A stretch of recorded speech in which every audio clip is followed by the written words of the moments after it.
10 men, 6 strings, and stories raw enough to make you question everything you thought you knew about who mattered most.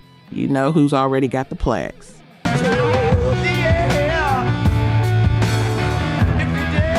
But this isn't about who got the ceremony. This is about who earned the title. The ones whose fingers were dangerous before the rest of the room even plugged in. If Gunslingers had their own Hall of Fame, these 10 are first through the door.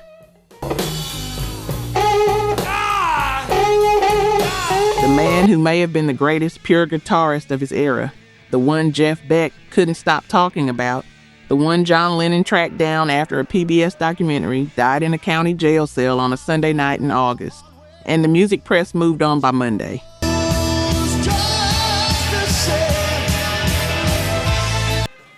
But here's the thing about Gunslingers. They aren't judged by the ceremony they receive.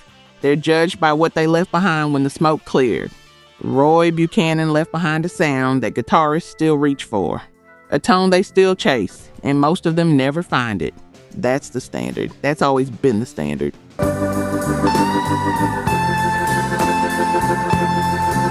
Number 10, Robin Trower.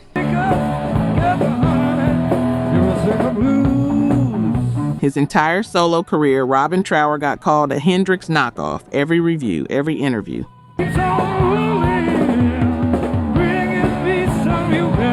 Sounds like Jimmy. Derivative. A copy. And here's my take, and I know some of you will push back. Calling Robin Trower a Hendrix knockoff is the laziest move in rock criticism.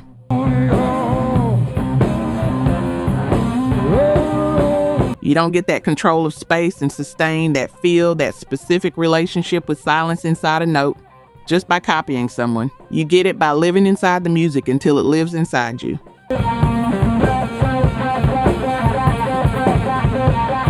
Trower was born in Catford, London in 1945. He started in the early 60s with the Paramounts, a British beat group out of the same circuit that produced the Rolling Stones.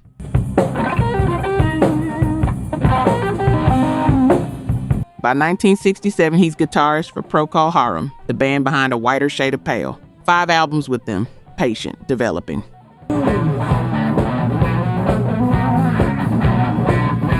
Then his final Harum record, Broken Barricades, includes a song called Song for a Dreamer, his personal tribute to Hendrix, who just died.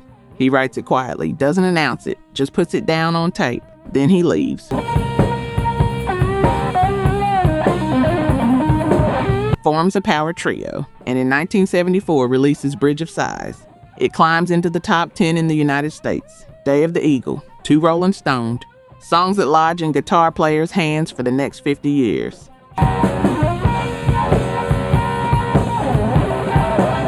He follows it with 4 consecutive gold albums. Here's the part that still gets me. Metallica included a cover of the Bridge of Sighs title track as a hidden album track. Not a joke. Not an experiment.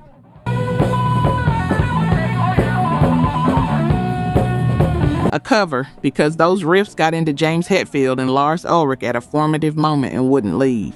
Robin Trower is still recording, still touring. He's in his 80s and he still plays like he has a point to make.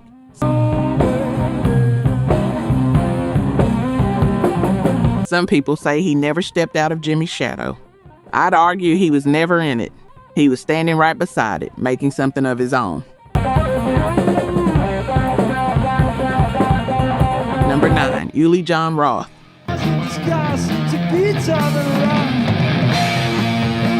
Here is the pivot that changed hard rock guitar forever, and almost nobody outside the inner circle talks about it.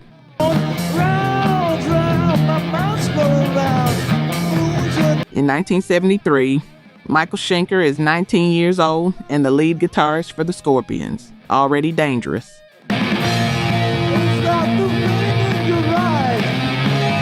Then UFO comes calling from England and offers him a spot. He takes it, he leaves. The Scorpions need a new gunslinger. They call in a 20-year-old from Dusseldorf named Ulrich Roth, Uli John Roth.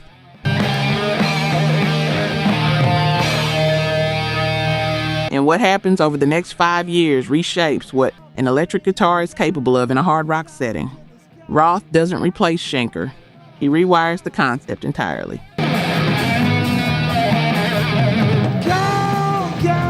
He grew up studying classical guitar, violin theory, Andrei Segovia, and Julian Bream. He took arpeggio sequences, the language of Mozart and Bach, and ran them through a Marshall stack at full volume.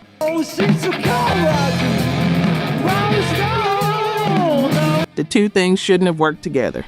They absolutely worked together. Fly to the Rainbow, Entrance, Virgin Killer, Taken by Force.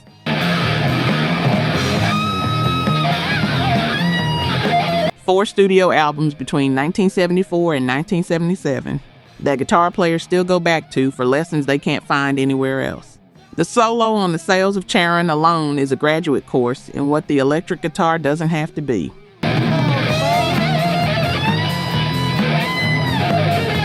And here's the connection nobody mentions. Kirk Hammett of Metallica, in the song Battery, quoted a phrase directly from a Uli John Roth solo.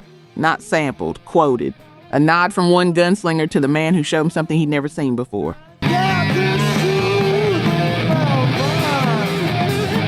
By 1977, Roth has already turned in his resignation, not in anger, not dramatically, purely artistically. The music he's writing has no home inside the Scorpions' direction. He says so honestly and leaves. He forms Electric Sun, goes further into the neoclassical territory nobody else is even mapping yet. And the Scorpions, they go on to sell 60 million records.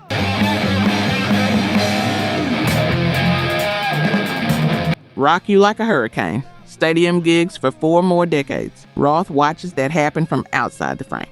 He doesn't regret it. He'll tell you that himself. I'll let you decide if he should.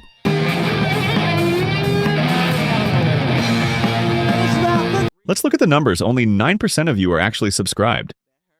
Honestly, that's tough to see. Our team spends days hunting down archives and verifying every single fact just to tell these stories right. If you've made it this far into the video, you're clearly part of the community, so please hit subscribe. It costs nothing and helps us immensely. Now, for those already subscribed, very few of you have made the jump to our membership, and that's a hard pill to swallow because you're the ones who know our value best. If this channel has moved you or inspired you, consider joining.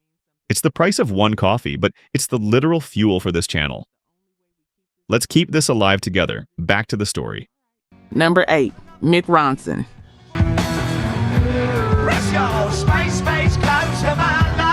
Let me tell you something about Mick Ronson that doesn't get said nearly enough. He's the reason Life on Mars sounds the way it sounds. Not just the guitar, the entire arrangement, the strings, the orchestration.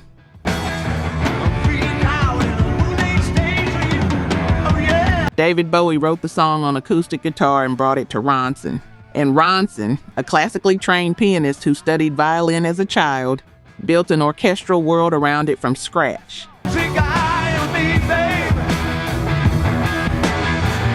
That was his first ever string arrangement. He'd never done it before. That's who we're talking about. Born in Hull, England in 1946, working class kid, Northern England.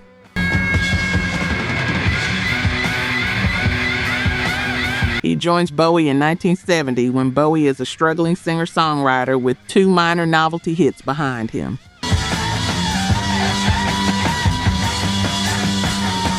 Together with the Spiders from Mars, they make Hunky Dory, Ziggy Stardust, Aladdin Sane, Pin-Ups.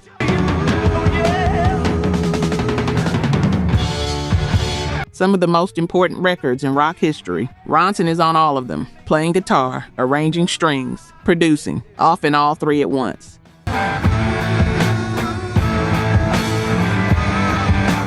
And as the band is selling out arena shows, as the Spiders from Mars are becoming one of the biggest live acts in the world, Ronson's bank account barely grows.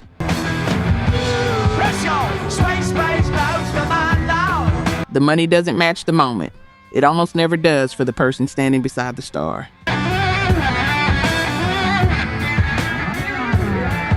Then on July 3rd, 1973, at Hammersmith Odeon in London, Bowie walks to the microphone in the middle of the final show and announces to the audience, not to the band, that the Spiders from Mars will never play together again.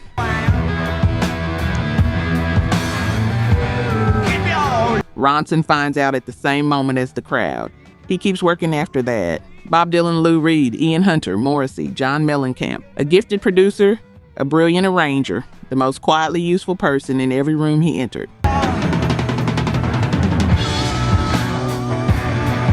He died April 29, 1993, liver cancer, 46 years old. David Bowie died of the same disease in January 2016.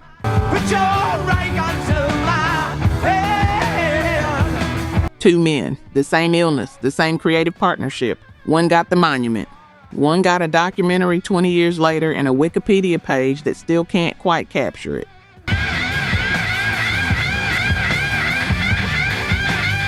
If you've ever known someone who did most of the work and never quite got their name in the headline, you don't need me to finish that sentence. Don't fake it, baby. Lay the real thing on me. Number 7, Alvin Lee. 11 minutes, that's all it took. Woodstock. August 16, 1969, 500,000 people, 10 years after fly-in by helicopter.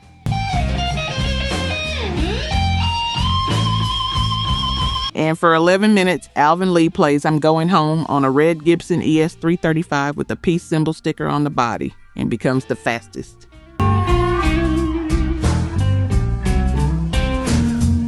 Guitarist in the West, before the helicopter blades stopped spinning. Born in Nottingham, England in 1944, Lee started 10 years after in 1967.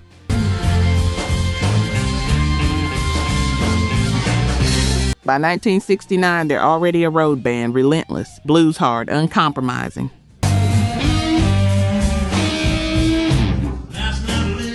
When Michael Wadley's Woodstock documentary comes out the following year, edited by a young Martin Scorsese, the I'm Going Home footage is the centerpiece.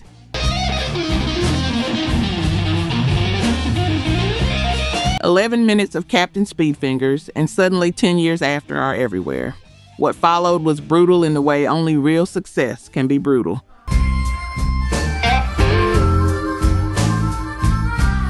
"28 American tours in 7 years, the grinding weight of the road. By the time I'd Love to Change the World arrives, a genuinely great song.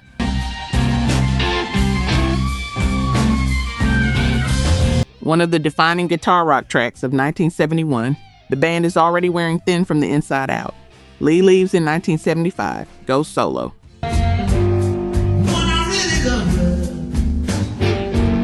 And here's what I find fascinating. For years afterward, he refuses to play the old 10 years after songs at his own shows.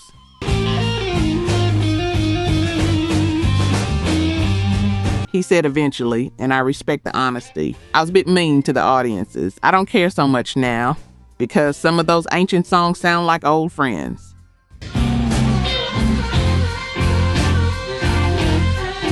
At some point, he puts all his gold records, all his Woodstock memorabilia, and most of his guitars into auction, all of it gone.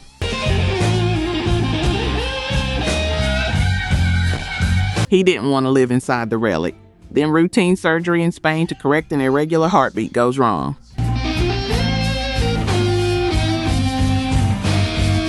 March 6, 2013, Alvin Lee dies from complications, 68 years old. The fastest guitarist in the West finally went home. Same title, different finality.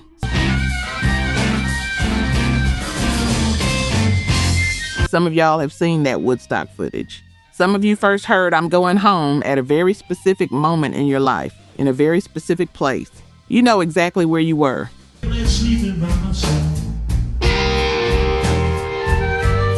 Number 6, Johnny Winter.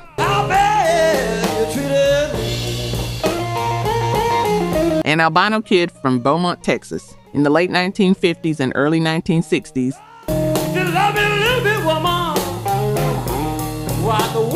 He walks into the black blues clubs, the ones that weren't exactly welcoming to outsiders, and nobody bothers him.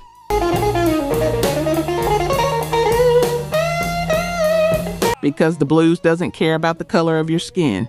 It cares about what you do with pain. I always felt welcome, he said later.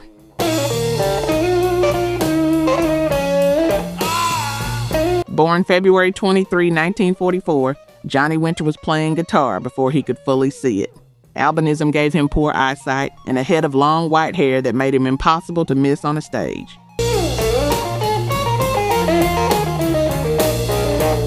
His slide work stopped rooms. The speed, the volume, the violence in his right hand, it was something different.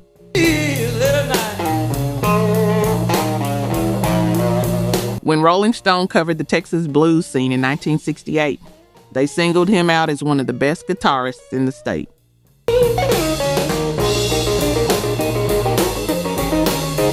That write-up helped land him one of the largest recording contracts Columbia Records had issued at that point. He played Woodstock that year.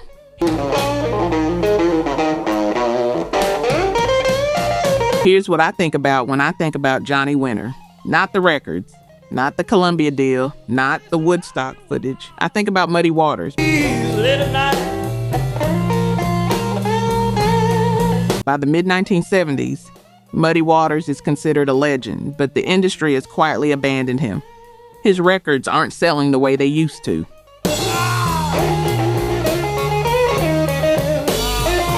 Labels aren't calling. Winter steps in and produces Hard Again in 1977. Then I'm Ready. Then Muddy Mississippi Waters Live.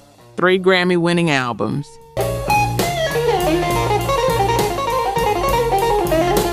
He gave one of the greatest blues musicians who ever lived his late career dignity back.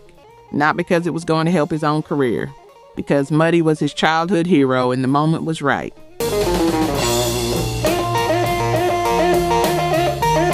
He died July 16, 2014, in a hotel room near Zurich, Switzerland, 70 years old. He was on tour in Europe when his health failed.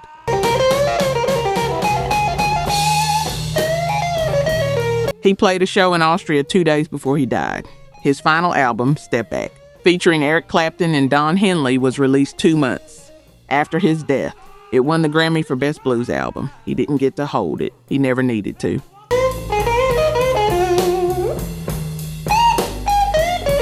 Number 5, Michael Schenker.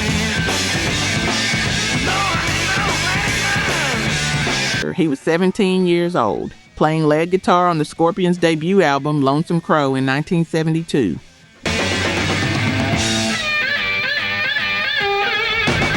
The band was his brother Rudolph's.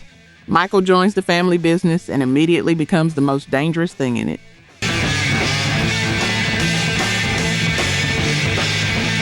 Then UFO shows up. UFO is a British hard rock band touring Germany. They see Schenker play. They immediately offer him the lead guitar chair.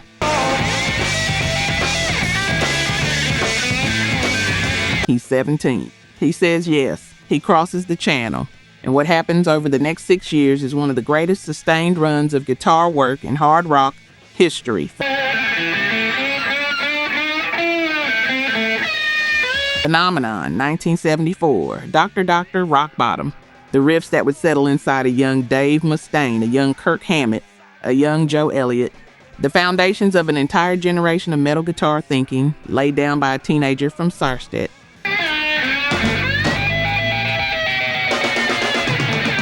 Germany, who was already better than almost anyone standing around him. But here's the part nobody talks about enough.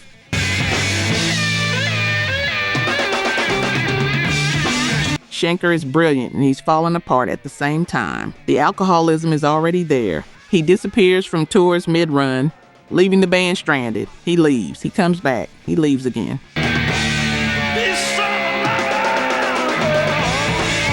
By 1979, Strangers in the Night, UFO's live album, is a landmark record, and he's already gone.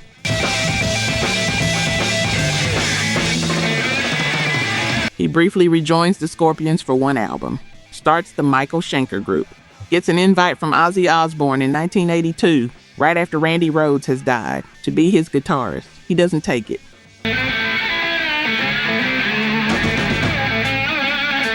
He had already turned down Motorhead, Aerosmith, the Rolling Stones reportedly as far back as 1972. He's operating on his own frequencies, which sometimes line up with the rest of reality and sometimes don't. But the guitar work, when the moment is right, is still the guitar work.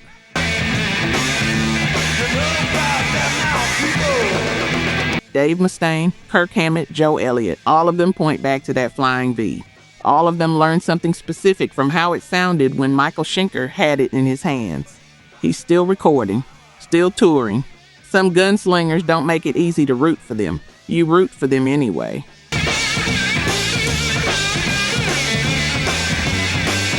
Number 4, Gary Moore.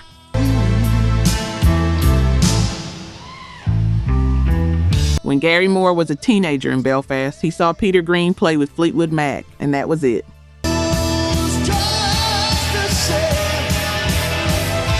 That specific British blues tone, emotional, restrained, devastatingly human, got into his blood and stayed there for the rest of his life.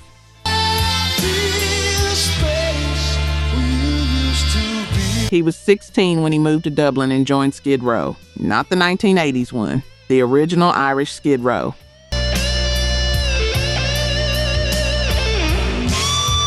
He toured with the Allman Brothers band as a support act. He toured with Frank Zappa. He's already completely serious before he's 20.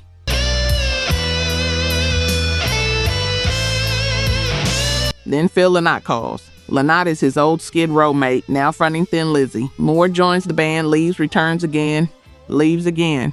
3 separate memberships across the years. To fall in love again. The relationship between Moore and Lynott is one of the great musical friendships in rock history.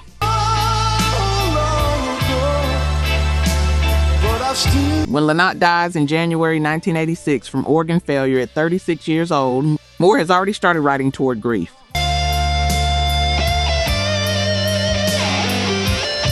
Wild Frontiers, released in 1987, is him playing through loss the only way he knows how, by making something beautiful and hard.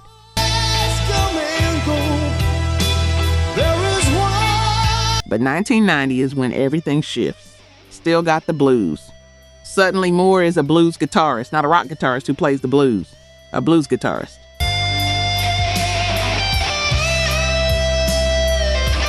The album features George Harrison on one track, Albert King, Albert Collins. It stays on the UK album charts for 26 weeks.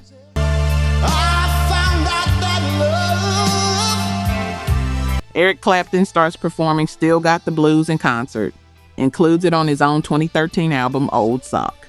That is the measure of where Gary Moore stood, the man Clapton decided to cover.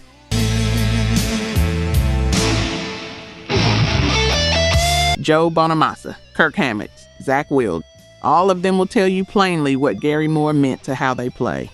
What they learned from one man holding a note until it had nowhere left to go.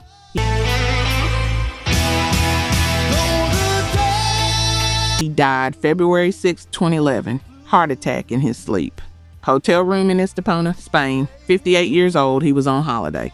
Some of you heard Still Got the Blues at exactly the right moment in your life. You know what it did to you.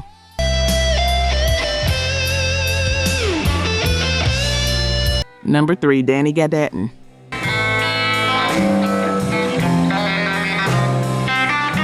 Other guitarists called him the Humbler. Not the press, not Rolling Stone, not a marketing department, the other guitarists.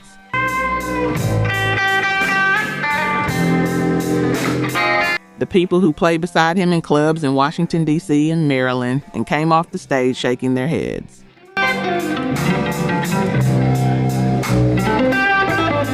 Born September 4, 1945 in Washington, D.C., the son of a rhythm guitarist, Gatton started playing at 9 years old. Professional by 14, but he stayed local.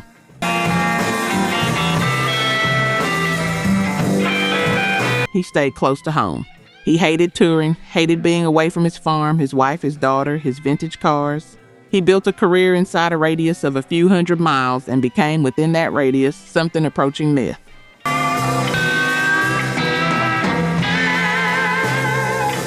Guitar Player Magazine, 1989. The world's greatest unknown guitarist. That's the title they gave him.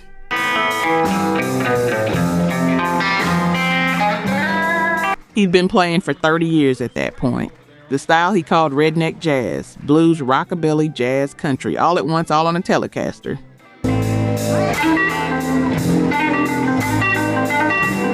All at a speed that made other players stop and stare, was unlike anything anyone else was doing. In 1991, he earns a Grammy nomination for his album 88 Elmira Street. Recognition. Finally, recognition.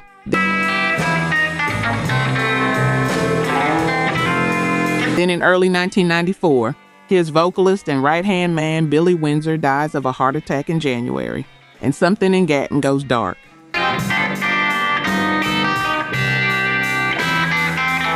The depression that had circled him for years closes in. October 4, 1994, exactly 1 month to the day after his 49th birthday. Danny Gatton locks himself in the garage on his farm in Newburgh, Maryland. There is no note.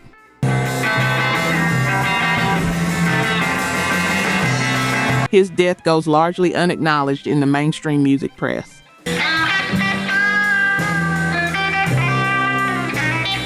A few months later, a tribute concert in New York is organized. Les Paul plays, James Burton plays, Alvin Lee plays.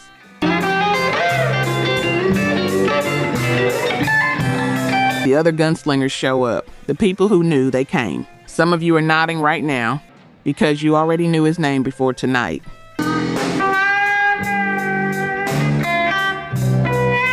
And if you're hearing it for the first time, I want that to sit with you for a moment, because that's exactly what this list is for.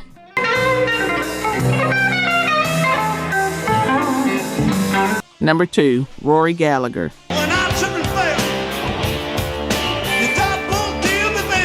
There's a hotel in Belfast called the Europa. At one point, it held the record as the most bombed hotel in Europe.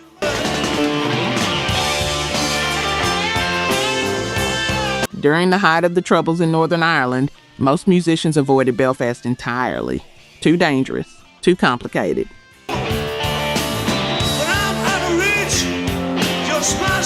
Rory Gallagher played there every year, without fail. Born March 2, 1948 in Ballyshannon, County Donegal, Ireland, raised in Cork.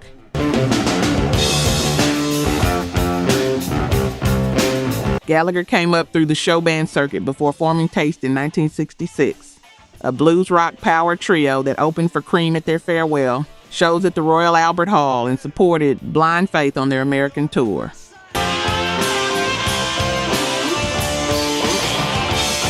By 1971, he's solo, and he stays solo, non-stop, relentless, unconditional. In 1972, Melody Maker names him their Guitarist of the Year.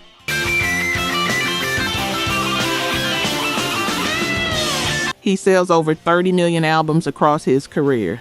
Brian May of Queen tells the story of meeting Gallagher as a young musician and asking him how he achieved his guitar sound. Rory showed him, May said later. I owe Rory Gallagher my sound, the Edge Slash, Johnny Marr, Joe Bonamassa. All of them point back to that Warren Fender Stratocaster, one of the most beaten up guitars in rock history, and those flannel shirts, and that face that looked like it was going through something real every single time it played.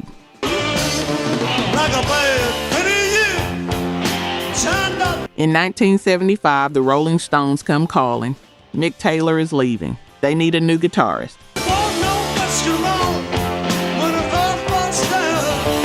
Gallagher is one of the names at the top of the list. He says no.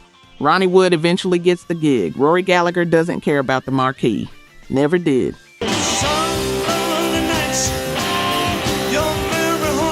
He died June 14, 1995, 47 years old. A post-liver transplant infection. Years on the road, years of drinking. The toll of the schedule eventually came due.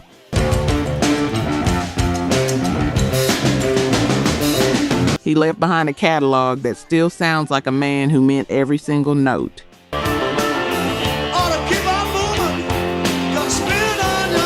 And if you've ever tried to explain to someone who wasn't there why Rory Gallagher mattered, why the room changed when he plugged in, you already know that some things can't be explained. You can only hear them.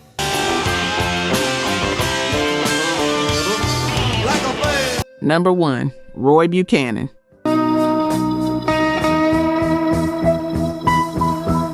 Let me tell you about a man called the world's best unknown guitar player by the Washington Post in 1970. A man praised by Jeff Beck, by Jerry Garcia, by John Lennon, by Gary Moore, by Joe Bonamassa.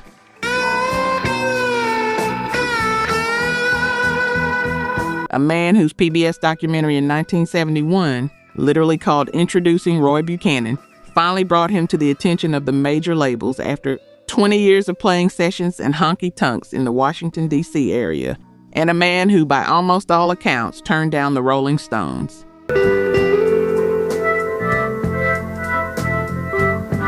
The story goes like this. Through his manager at the time, Buchanan received word that the Stones, looking for a guitarist after Mick Taylor's exit, had expressed interest.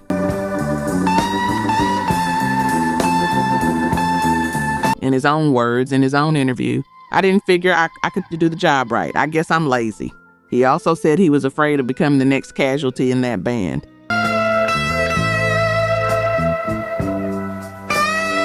He was born Leroy Buchanan in Ozark, Arkansas, September 23, 1939. Grew up in California. Drifted east to Washington, D.C., spent years as a sideman, a session player, a hired gun.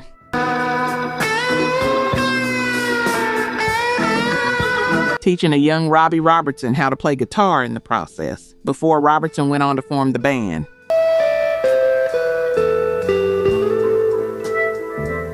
Few people outside a small circle knew Buchanan's name. Sweet Dreams, 1972. That Telecaster tone, the pinch harmonics.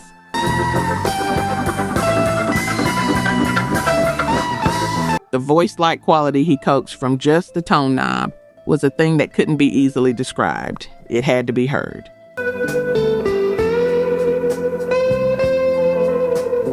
Jeff Beck heard it and said plainly that Buchanan was the player he was most in awe of.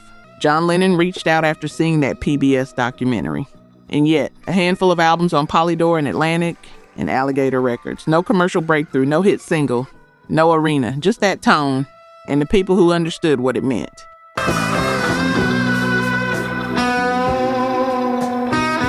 August 14, 1988, Roy Buchanan is arrested for public intoxication in Fairfax County, Virginia, following a domestic dispute, placed in a jail cell.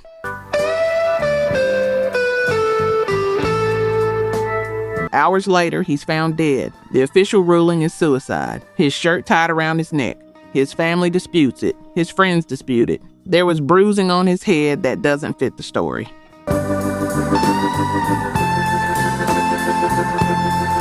Nobody has ever fully explained it. He was 48 years old. The man who may have been the greatest pure guitarist of his era. The one Jeff Beck couldn't stop talking about.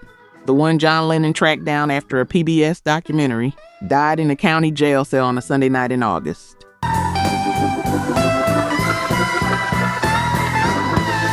And the music press moved on by Monday.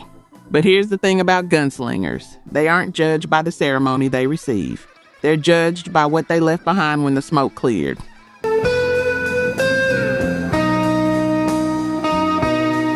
Roy Buchanan left behind a sound that guitarists still reach for, a tone they still chase, and most of them never find it. That's the standard. That's always been the standard.